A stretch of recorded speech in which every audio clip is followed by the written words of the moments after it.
Good evening everyone. आज के हमारी इस क्लास में आपका बहुत बहुत स्वागत है। और आज का हमारा जो टॉपिक है difference between prokaryotic and eukaryotic cell. तो चलिए शुरू करते हैं। सबसे पहले अगर प्रोकैरियोटिक नाम का बात करें तो प्रोकैरियोटिक जो वर्ड है वो दो वर्ड से मिलकर बना हुआ होता है, एक प्रो और दूसरा कैरियोटिक। प्रो का मीनिंग होता है पुराना, ठीक है, something which is primitive. And karyotic जो वर्ड आया वो आया कैरियन से, जिसका मतलब होता है न्यूक्लियस। वैसे ही अगर हम यूकैरियोटिक के नाम का बात करें तो यू मतलब होता है ट्रू और कैरियोटिक तो जानते ही है इसका मतलब होता है न्यूक्लियस, ठीक है। तो ऐसा सेल जिसमें पुराने टाइप का न्यूक्लियस प्रेजेंट होगा उसको हम लोग बोलेंगे प्रोकैरियोटिक सेल, और ऐसा सेल जिसमें नया टाइप का ट्रू न्यूक्लियस प्रेजेंट होगा उसको बोलेंगे हम लोग यूकैरियोटिक सेल। तो आइए इसमें मेजर डिफरेंसेस को देखते हैं। सबसे पहला जो मेन डिफरेंस आता है वो होता है साइज। तो साइज जो होता है वो प्रोकैरियोटिक का छोटा होता है यूकैरियोटिक के कंपेयर में। अगर हम देखें तो प्रोकैरियोटिक के सेल का साइज 1 to 5 माइक्रोमीटर होता है, जबकि यूकैरियोटिक सेल का साइज 10 to 100 माइक्रोमीटर तक हो सकता है। और अब देखते हैं न्यूक्लियस में। जो न्यूक्लियस है ये तो मेन डिफरेंस था। तो जो प्रोकैरियोटिक सेल होंगे उनका जो न्यूक्लियस होगा इनमें ट्रू न्यूक्लियस नहीं होगा।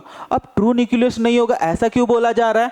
देखिए, ये जो प्रोकैरियोटिक सेल होते हैं ना, इसका जो डीएनए मटेरियल होता है ये साइटोप्लाज्म में ऐसे ही प्रेजेंट होता है, ठीक है।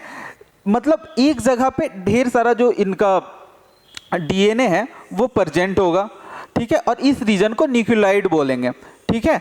इसमें मेन न्यूक्लियस का के मेम्ब्रेन बाउंडेड न्यूक्लियस का के ऐसा कुछ प्रेजेंट नहीं होता है, जबकि यूकैरियोटिक में इसमें न्यूक्लियस प्रेजेंट होता है और उसमें न्यूक्लियर मेम्ब्रेन भी प्रेजेंट होता है, जो कि इस स्ट्रक्चर में देख रहे हैं। देखो ये न्यूक्लियस है और ये न्यूक्लियस में ये न्यूक्लियर मेम्ब्रेन हो गया, है ना।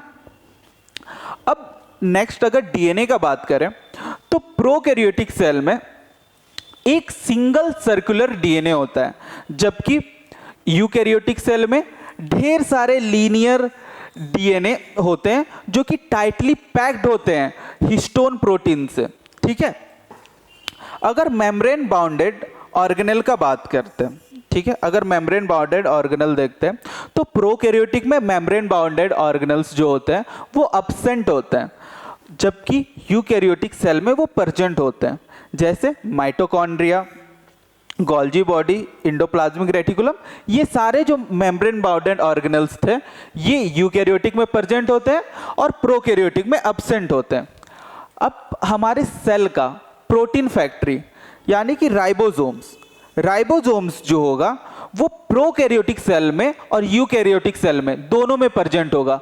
बट जो मेन डिफरेंस है, प्रोकैरियोटिक सेल का जो राइबोसोम होगा वो 70S टाइप का होगा, और जो यूकैरियोटिक सेल में साइटोप्लाज्म में प्रेजेंट राइबोसोम होगा वो 80S टाइप का होगा। यहां पे यूकैरियोटिक सेल में जो माइटोकॉन्ड्रिया होता है, माइटोकॉन्ड्रिया में भी राइबोसोम्स प्रेजेंट होते हैं जो कि 70S होते हैं। बट अगर हम साइटोप्लाज्म का बात करें तो साइटोप्लाज्म के राइबोसोम्स 80S होते हैं, ठीक है। नेक्स्ट सेल वाल ना हर एक प्रोकैरियोटिक सेल में प्रेजेंट होता है और वो बना होता है पेप्टिडोग्लाइकन का। किसका बना होगा? पेप्टिडोग्लाइकन का, ठीक है।